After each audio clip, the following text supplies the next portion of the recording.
Praise the lord. హల్లెలూయా. సర్వోన్నతుడైన యేసుక్రీస్తు నామంలో మీ అందరికీ వందనాలు. అభిషేక స్వరం అనే మా కార్యక్రమంకు మరొకసారి మిమ్మల్ని అందరినీ ప్రేమపూర్వకంగా ఆహ్వానిస్తూ ఉన్నాం. ప్రభునందు ప్రియులారా, మీ అందరూ బాగున్నారా? ప్రతిదినం ఈ కార్యక్రమాలు చూస్తూ ఆత్మీయంగా మీరు బలపరచబడుతున్నారని నమ్ముతూ ఉన్నాం. ప్రియులారా, ఈరోజు బైబిల్ గ్రంథంలోంచి సామెతల గ్రంథం 7వ అధ్యాయం మనం క్లుప్తంగా కొన్ని విషయాలు ధ్యానం చేసుకోబోతున్నాం. ప్రియులారా, బైబిల్లో ఇది పరిశుద్ధ గ్రంథము అని చెప్పబడింది. ప్రతి పాపాన్ని చాలా తీవ్రంగా దేవుని యొక్క వాక్యం ఖండించింది. కొన్నిసార్లు ఆ పాపము యొక్క క్రియలను కూడా బహులోతుగా వివరిస్తూ దేవుని యొక్క వాక్యం ఖండించింది. ఈ 7వ అధ్యాయంలో వ్యభిచార పాపం, ఒక స్త్రీ యొక్క నడవడి, ఒక వ్యభిచారంలో జీవించే ఒక స్త్రీ యొక్క నడవడి ఎలా ఉంటుంది, ఆమె ఏ రీతిగా ప్రజలను పిలుస్తూ ఉంటుంది, ఆమె సంభాషణ ఎలా ఉంటుంది, ఈ విషయాలన్నీ ఈ 7వ అధ్యాయంలో చెప్పబడుతూ ఉంటాయి.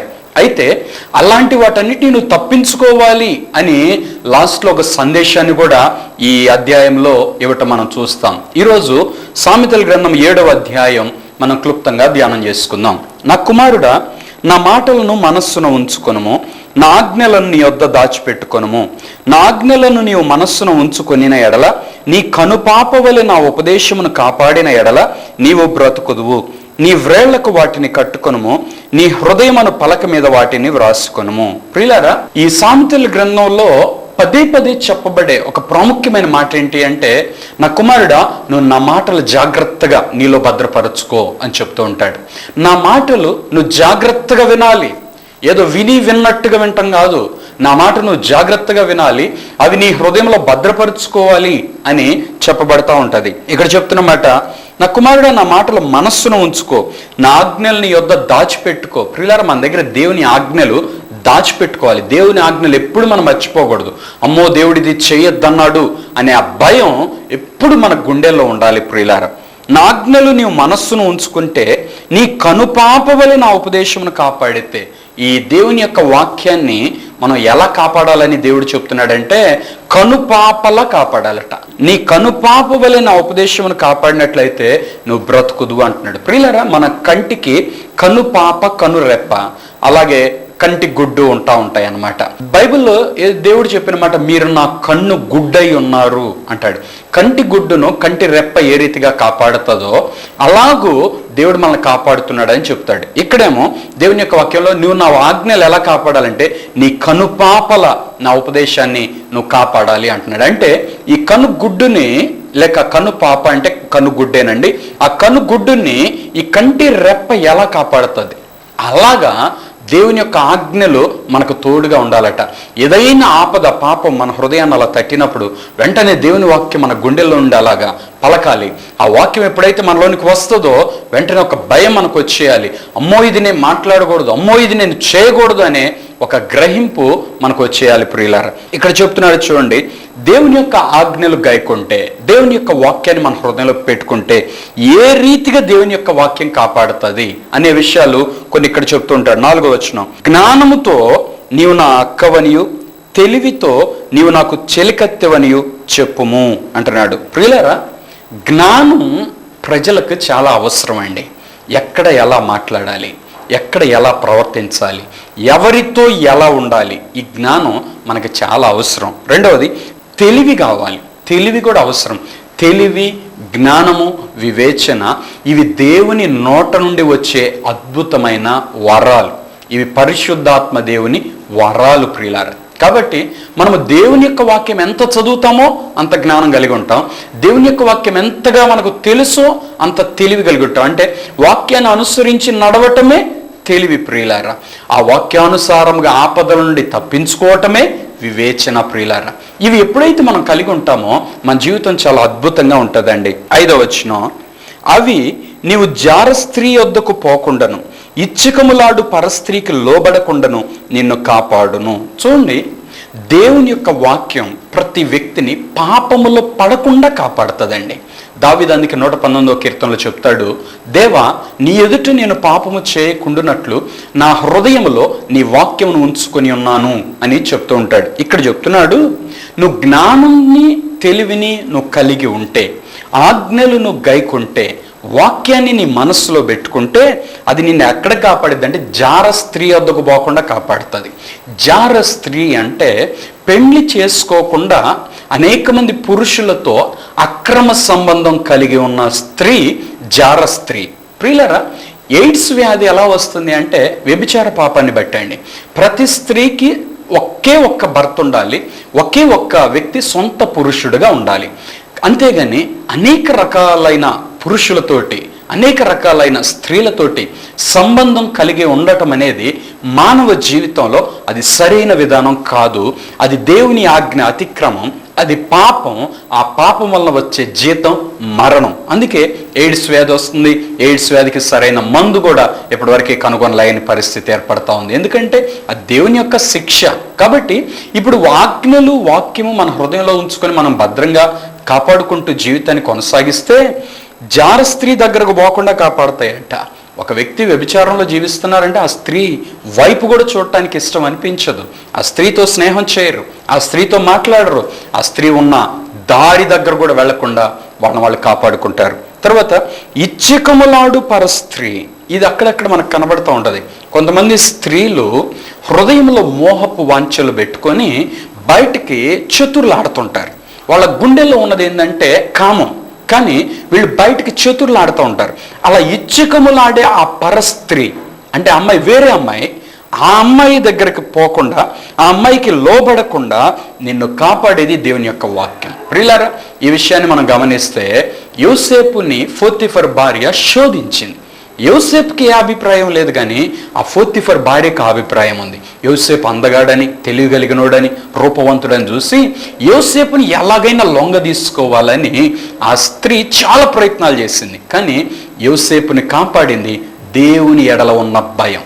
అమ్మో, దేవుడు నన్ను చూస్తున్నాడు, ఇలాంటి కార్యం నేను ఎలా చేస్తాను, చేస్తే నేను ఎలా తప్పించుకుంటాను, నేను శిక్షించబడతాను కదా దేవుని చేత అని ఒక భయం యోసేపుకి వచ్చింది. ప్రియులారా, ఇదే సామెతల గ్రంథం 6వ అధ్యాయం పైన వచనాల్లో మనం చూస్తే 6వ అధ్యాయం 27వ వచనం, ఒకడు తన ఒడిలో అగ్ని ఉంచుకునే ఎడల వాని వస్త్రములు కాలకుండునా, ఒకడు నిప్పుల మీద నడిచిన ఎడల వాని పాదములు కమలకుండునా, తన పొరుగు అని భార్యను కూడువాడు ఆ ప్రకారమే నాశనమగును, ఆమెను ముట్టువాడు శిక్ష తప్పించుకొనడు అని చెప్తున్నాడు. ప్రియులారా, చూసారా, ఇక్కడ ఏ వ్యక్తి అయిన వ్యభిచార పాపానికి ప్రేరేపించబడితే, చేస్తే, అది స్త్రీ అయినా పురుషుడైనా తప్పనిసరిగా శిక్షించబడతారు అన్నది దేవుని యొక్క వాక్యం చెప్తున్న సత్యం. ప్రియులారా, తరువాత ఇదే సామెతల 7వ అధ్యాయం 6వ వచనం నుండి చూస్తే, నా ఇంటి కిటికీలో నుండి, నా అల్లిక కిటికీలో నుండి నేను పార చూడగా జ్ఞానము లేని వారి మధ్యను, యవ్వనుల మధ్యను బుద్ధి లేని పడుచువాడొకడు నాకు కనబడెను.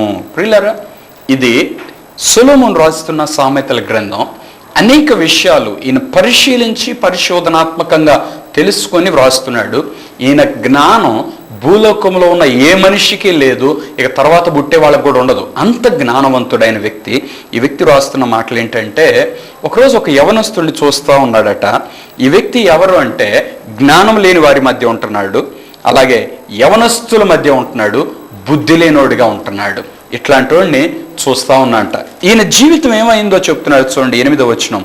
సంధ్య వేళ ప్రొద్దుగొంకిన తర్వాత చిమ్మ చీకటి గల రాత్రి వేళ వాడు జార స్త్రీ సందు దగ్గర ఉన్న వీధిలో తిరుగుచుండెను, దాని ఇంటి మార్గమున నడుచుచుండెను. ప్రియులారా, బుద్ధి లేని పడుచువాడు అని చెప్తున్నాడు. ఎందుకంటే వీడు ఏం చేస్తున్నాడంటే, నన్ను ఎవరు చూడలేదు అనుకొని చీకటి పడ్డాక రాత్రి వేళ వీడి అడుగులు ఎక్కడికి పోతున్నాయి అంటే వ్యభిచార గృహాల వైపు వెళుతున్నాయి. జార స్త్రీ సందు దగ్గర వీధిలో తిరుగుతున్నాడంట, దాని ఇంటి మార్గంలో నడిచి వెళతా ఉన్నాడట. 10వ వచనం, వాడిని ఎవరు ఎదుర్కొన్నారు అంటే అంతర వేశ్యా వేషము వేసుకొనిన కపటము గల స్త్రీ ఒకతే వాడిని ఎదుర్కొనవచ్చెను. ప్రియులారా, ఈ వ్యక్తి తిరుగుతున్న మార్గం జార స్త్రీ ఉండే మార్గం. కాబట్టి వీడిని ఎదుర్కొంటుంది ఎవరంటే వేశ్యాగా ఉన్న వ్యక్తి, వేశ్యా వేషం వేసుకున్న ఒక స్త్రీ వచ్చి ఈయన్ని ఎదుర్కొంటా ఉంది. ప్రియులారా, ఒక మాట చెప్తాను, ఆత్మ సంబంధమైన మార్గంలో నడుస్తున్న వ్యక్తులనేమో దేవదూతలు ఎదుర్కొంటారు, పాపపు మార్గంలో నడుస్తున్న వ్యక్తులనేమో సాతాను దూతలు ఎదుర్కొంటారు. సాతాను దూతలు ఎవరంటే పాపానికి ప్రేరేపించేవారేనండి. ఎవరైనా సరే, అది స్త్రీ అయినా పురుషుడైనా, ఒక వ్యక్తి పాపానికి ప్రేరేపిస్తున్నాడు లేక తప్పుడు దారిలో నడిపిస్తున్నాడు అంటే వాడు సాతాను దూత అని చెప్పడంలో ఎటువంటి అనుమానం లేదు. వీడు ఆ జార స్త్రీ ఉన్న సందులో తిరుగుతున్నాడు కాబట్టి వీడిని ఎవరు ఎదుర్కొన్నారంటే వేశ్యా వేషం వేసుకున్న కపటము కలిగిన స్త్రీ ఎదుర్కొంటుంది. ఆ కపటం కలిగిన స్త్రీ అని ఎందుకు చెప్పారంటే వీడంటే ఏదో ప్రేమ ఉన్నట్టు మాట్లాడతారు. అది ప్రేమ కాదు, కొద్దిసేపు ఆ డబ్బుల కోసం ఆడే నటన. ఇట్స్ అన్ డ్రామా, అదొక యాక్షన్ అంతే. అది ప్రేమ కాదు. కపటము గల స్త్రీ వేశ్య వేషం వేసుకుంది అంటే ఆ డబ్బులు ఇచ్చినంత వరకే వాడు, తర్వాత ఇంకొకటి వాడి మీద అదే ప్రేమ. ఈ రకంగా లోకమంతటిని వాళ్ళు ప్రేమిస్తూనే ఉంటారు.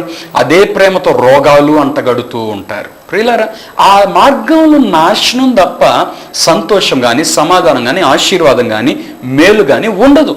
ఇంకోటి, వ్యభిచారం చేసే ఏ వ్యక్తి పరలోక రాజ్యంలో అడుగు కూడా పెట్టలేడు. ప్రియులారా, 11వ వచనం, అది బొబ్బలు పెట్టునది, స్వేచ్ఛగా తిరుగునది, దాని పాదములు దాని ఎంట నిలవవు. ఈమె ఎలాంటిదంటే కేకలేస్తూ ఉంటుంది. నిజంగా చూడండి, వేశ్యకున్న ధైర్యం అది చాలా భయంకరమైంది, బలమైంది. ఆమె ఎవరిని లెక్క చేయదు, ఎలాంటి వ్యక్తినైనా ఎదిరించి మాట్లాడుతుంది అనమాట. అది బొబ్బలు పెట్టున్నది, స్వేచ్ఛగా తిరుగున్నది. ఆమెకి ఎవరన్నా భయం చెప్పారనుకో విందో, అట్ట కాదమ్మా అని చెప్తే విందో. స్వేచ్ఛగా తిరగాలి, నేనంతే, నన్ను వదిలేయండి, నా ఇష్టం అన్నట్లుగా జీవిస్తూ ఉంటారు.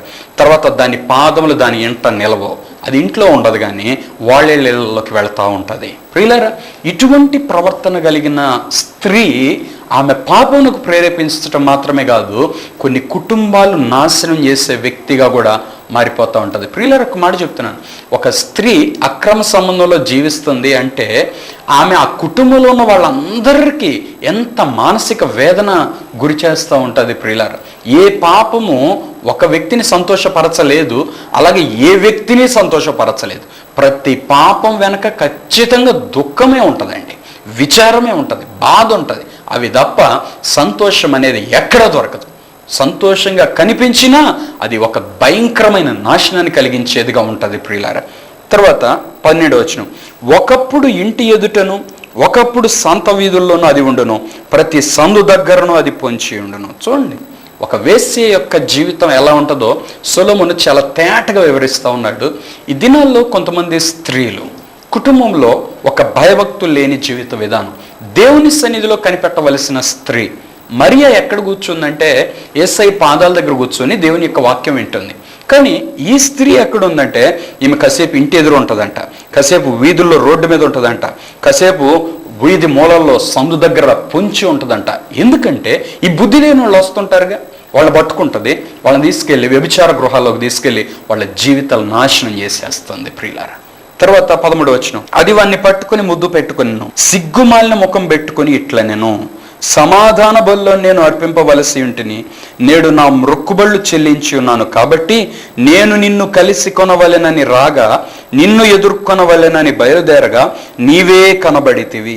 చూడండి, ఈ వేశ్యగా జీవించే వ్యక్తి లేక ఎదుటి వ్యక్తిని వ్యభిచారంలో నడిపించాలి అనుకునే వ్యక్తి, వాళ్ళు మాట్లాడే మాటలు అబ్బా ఎంత తీయగా ఉంటాయో, ఎంత ప్రేమగా ఉంటాయో. జార స్త్రీ పెదవుల నుండి తేనె కారును అని దేవుని యొక్క వాక్యం చెప్తుంది. దాని వలన కలుగు ఫలము ముసిని పండంత చేదు అని చెప్తుంది. ప్రియులారా, ఇక్కడ వీళ్ళు చూడండి ఎంత ప్రేమ ఉన్నట్టు మాట్లాడుతున్నారు. నేను నిన్ను ఎదుర్కొందామని వచ్చాను, నువ్వే నన్ను ఎదుర్కొంటా వచ్చావు అన్నట్లుగా ఆహ్వానిస్తూ తీసుకెళ్తాను. నిజంగా ప్రియులారా, పాపానికి వెళ్ళే ఏ వ్యక్తి ఒక్కడే వెళ్ళడు, ఇంకోటి జడగొడతాడు. సినిమా హాల్కు ఏ వ్యక్తి ఒంటరిగా వెళ్ళడు, ఖచ్చితంగా ఎవరో ఒకరిని తీసుకొని వెళ్తాడు. అవసరమైతే డబ్బులు ఖర్చు పెట్టి మరీ తీసుకుని వెళ్తాడు. నాశనానికి పోయే దారి అది విశాలం ప్రియులారా, జీవానికి పోయే దారి అది ఇరుకు, దాన్ని కనుక్కునే వారు కొద్ది మందేనంట. మనం ఆత్మీయులుగా వాక్యం వింటున్నప్పుడు, హెచ్చరించబడుతున్నప్పుడు మన ప్రవర్తన ఎలా ఉంది, మన జీవితం ఎలా ఉంది అని అర్థంగా వాక్యాన్ని పెట్టుకొని మనం చూడాలి ప్రియులారా. వాక్యాన్ని మన జీవితంతో సరిపోల్చుకుంటూ ఉండాలి. ఇక్కడ ఈమె చెప్తున్న మాటలు చూడండి, 16వ వచనం, నా మనసు మీద రత్న కంబళ్లను ఐగుప్తు నుండి వచ్చు విచిత్ర పనిగల నార దుప్పట్లను నేను పరిచి ఉన్నాను, నా పరుపు మీద బోళము అగర కారపు చెక్క చల్లి ఉన్నాను, ఉదయం వరకు వలపు తీర తృప్తి పొందుదము రమ్ము, పరస్పర మోహము చేత చాలా సంతుష్టి నొందుదము రమ్ము. చూడండి, పాపములో ఆనందం ఉన్నట్లుగా చెప్పేస్తుంది, కానీ అది ఎంతసేపు అంటే ఒక 5 నిమిషాలు. ఆ తర్వాత దాని వలన కలిగే ఫలితం ఏంటి? ఒకవేళ ఏదైనా లేనిపోయిన అంటు రోగం పట్టుకుంటే ఆ వ్యక్తి జీవితానికి వచ్చే ఫలితం ఏంటి, లేక తన స్థితి, తను చేస్తున్న ఆ పాపం బయటపడితే ఆ వ్యక్తికి వచ్చే అవమానం ఏంటి, ఇలాంటి విషయాలన్నీ ఎవరు పట్టించుకోవట్లేదు ప్రియులారా. అందుకే పాపం అంట మనోనేత్రాలకు గురుడితనం కలగజేస్తుందట, జ్ఞానం లేకుండా పోతుందట. ఇంకా ఆ టైంలో ఆ పాపం చేయాలి అనే ఆ ఒక్క తలంపు తప్ప ఇంకేమీ కనిపించదంట. అందుకే అలాగే అనేక మంది యవనస్తులైన బిడ్డలు ప్రియులారా ఈ కాలేజ్ చదువుకునే రోజుల్లో ఫీజుల డబ్బులు అవి వేరేగా ఖర్చు పెట్టుకొని, లేక జల్సాలకు అలవాటు పడి, లగ్జరీ లైఫ్ అని ఖర్చులకి వాటికి వీటికి అలవాటు పడి యవ్వన కాలంలో కాలేజ్ చదువుకుంటూ వేశ్యలుగా జీవించి తమ జీవితాన్ని నాశనం చేసుకున్న యవనస్తులైన ఆడపిల్లలు ఎంతోమంది ఉన్నారండి. ప్రియులారా, డబ్బు ప్రాముఖ్యం కాదండి, క్యారెక్టర్ ప్రాముఖ్యం. క్యారెక్టర్ పోయిందనుకో ఒకసారి జీవితంలో ఇంకెప్పటికీ రాదు. ఒక్కసారి చెడ్డ పేరు వచ్చిందనుకోండి జీవితంలో ఎప్పటికీ మంచి పేరు రాదనమాట. ఇక్కడ పాపములో ఆనందం ఉన్నట్లుగా ఇక్కడ ఇవి చెప్పబడుతూ చూపిస్తుంది, కానీ ఆ పాపముల ఆనందం ఎప్పటికీ ఉండదు ప్రియులారా. ఇంకా 19వ వచనం చెప్తుంది, పురుషుడు ఇంటలేడు, దూర ప్రయాణం వెళ్ళి ఉన్నాడు, అతడు సొమ్ము సంచి చేతబట్టుకుని పోయాను, పున్నమ నాటి వరకు ఇంటికి తిరిగి రాడు అనెను. అది తన అధికమైన లాలన మాటల చేత వానిని లోపరచుకొనెను, తాను పలికిన ఇచ్చకపు మాటల చేత వానిని ఈడ్చుకొని పోయెను. ఏమండి, చక్కగా ఈ స్త్రీ ప్రేమగా ఉన్నట్టుగా మాట్లాడుతుంది, అన్ని అవకాశాలు ఉన్నట్టుగా మాట్లాడుతుంది. ఇంకే పాపం చేయొచ్చు మనం, ఎవరు లేరు ఇంట్లో, ఏ పురుషుడు లేరు, ఎవరు రారు, నువ్వు రా అని చక్కని ఆహ్వానాన్ని ఇచ్చి ఈ స్త్రీ పిలుస్తుంది. కానీ దేవుని యొక్క వాక్యం ఏం చెప్తుందో తెలుసా, అది తన లాలన మాటల చేత వానిని లోపరచుకొనెను. అంటే సాతాను యొక్క పంజా క్రింద ఈ యవనస్తుడైన బుద్ధి లేని పడుచువాడు చిక్కుతున్నాడు. ప్రియులారా, యవనస్తులారా జాగ్రత్త. ఒక్కసారి పరిశుద్ధత కోల్పోతే జీవితంలో అది ఎప్పటికీ మరలా మనం సంపాదించుకోలేం. దేవుడిచ్చిన పరిశుద్ధతని బహు జాగ్రత్తగా మనం కాపాడుకోవలసిన వారమైన ఈ సొలొమోను ఇంచుమించు 1000 మందిని పెళ్లి చేసుకున్నాడు. 300 మంది భార్యలు, 700 మంది ఉపపత్నులు ఉన్నారు. కానీ ఈ వ్యక్తికి తృప్తి లేదు, సంతోషం లేదు. నిజం ప్రియులారా, ఒక్క భార్యతో సంతోషం పొందని వ్యక్తి అనేక వేల మంది ఉన్న సంతోషం దొరకదంతే. ఎవరిదైనా మట్టి దేహమే కదండి, ఎవరి బాడీ అయినా ఒకటే కదా. ఎందుకు మరి వేరే వేరే ఆశల చేత వేరే స్త్రీల వైపు, వేరే వారి వైపు చూసి ఆకర్షించబడుతున్నారు అంటే నిన్ను ఈడ్చుకొని పోతుంది ఒక దయ్యం. ఇక్కడ అదే చెప్తున్నాడు, అది తన లాలన మాటల చేత వాన్ని లోపరుచుకొనెను, తాను పలికిన ఇచ్చకపు మాటల చేత వాన్ని ఈడ్చుకొని పోయెను. పాపానికి ప్రేరేపించేది ఎవరు? దేవుని ఆత్మయ, దయ్యపు ఆత్మయ? ప్రతి మానవుని జీవితంలో ప్రతి క్రియ వెనక దేవుడన్నా ఉండాలి, దయ్యమన్నా ఉండాలి. ఇక్కడ దయ్యం పనిచేస్తుంది. పాపాన్ని ఒక సంతోషకరం అన్నట్టుగా, ఒక ఎంజాయ్ అన్నట్లుగా చూపిస్తూ దాన్ని ఈడ్చుకొని వెళుతుంది, లాక్కొని వెళుతుంది. ఏమండి, ఎవరైనా మంచిగా తీసుకెళ్తారు, ఈడ్చుకొని వెళుతుంది అంటే అర్థం ఏంటో తెలుసా? బంధించబడుతున్నావు అని అర్థం. నిజం ప్రియులారా, అక్రమ సంబంధాల్లో చిక్కుకున్న ఏ వ్యక్తులైనా, అది యవనస్తులైనా లేక పెళ్ళైన వాళ్ళైనా, చివరికి వాళ్ళు చచ్చిపోవాలని కోరుకుంటారు, చచ్చిపోయారు. అంతేగాని దాని నుండి విడుదల పొందిన వారు లేరండి, ఎక్కడ లేరు. పాపం అనేది ఒక ఊబి లాంటిది, దాంట్లో అడుగేయటం వరకే మన చేతిలో ఉంటుంది. ఆ తర్వాత అది అంతకంతకు లోపలికి ఈడ్చుకొని వెళ్ళిపోతూ ఉంటుంది ప్రియులారా. ముఖ్యంగా ఈ దినాల్లో ఈ వ్యభిచార పాపం విచ్చలవిడిగా పెరిగిపోయిందని చెప్పడంలో ఎటువంటి సందేహం లేదు. సెల్ ఫోన్లో అందరూ అసభ్యకరమైన దృశ్యాలు చూస్తూ ఇక కనబడిన ప్రతి స్త్రీని అదే చూపుతో చూడటం, కనబడిన ప్రతి పురుషుడిని అదే చూపుతో చూడటం. నిజంగా ప్రియులారా, కొంతమంది యవనస్తులైన ఆడపిల్లలు కూడా మాకు ఫోన్లు చేసి చెప్తున్నారు, అన్న నేను మానుకోలేకపోతున్నాను, ఈ పాన్ సైట్స్ చూడటం నేను మానుకోలేకపోతున్నాను, అవే నా తలంపులు వేధిస్తున్నాయని చెప్తున్నారు. నిజంగా ప్రియులారా, ఈ కార్యక్రమం చూస్తున్న మీతో నేను ఒక మాట చెప్తున్నాను, ఎవరైనా ఈ పాన్ సైట్స్కి ఎడిక్ట్ అయి ఉంటే యవనస్తులైన బిడ్డలారా, అదొక భయంకరమైన దయ్యం. అది మీకు మనశ్శాంతి లేకుండా చేస్తుంది, చివరికి మిమ్మల్ని ఆత్మహత్య దాకా తీసుకుని వెళుతుంది. దానిని పొరపాటును కూడా మీ మనసులోకి అనుమతించద్దు. మీరు దానిని విడిచిపెట్టినా అది మిమ్మల్ని విడిచిపెట్టదు అన్నది వాస్తవం. పాపం పట్టుకోవటం, మనం పట్టుకోవటం తేలిక, మనం జస్ట్ అలా టచ్ చేస్తామంతే. కానీ పాపం మనల్ని పట్టుకొని లోపరుచుకొని ఈడ్చుకొని పోతుంది అని దేవుని యొక్క వాక్యం చెప్తున్న సత్యం. ఈరోజు వాక్యం వింటున్నా, ఈ కార్యక్రమం చూస్తున్న ఏ బిడ్డలైనా ప్రియులారా, వ్యభిచార పాపంలో ఉంటే ప్రభు కృపా సింహాసనం దగ్గరకు వచ్చి, యేసయ్య శిలువ దగ్గరికి వచ్చి ఆయన రక్తంలో కడగబడటానికి పట్టుదలతో మీరు ప్రార్థన చేయమని మనవి చేస్తున్నాను. కన్నీరు గార్చండి, ప్రభు నన్ను విడిపించు అని ప్రార్థన చేయండి. ప్రభు తప్పనిసరిగా విడుదలిస్తాడు.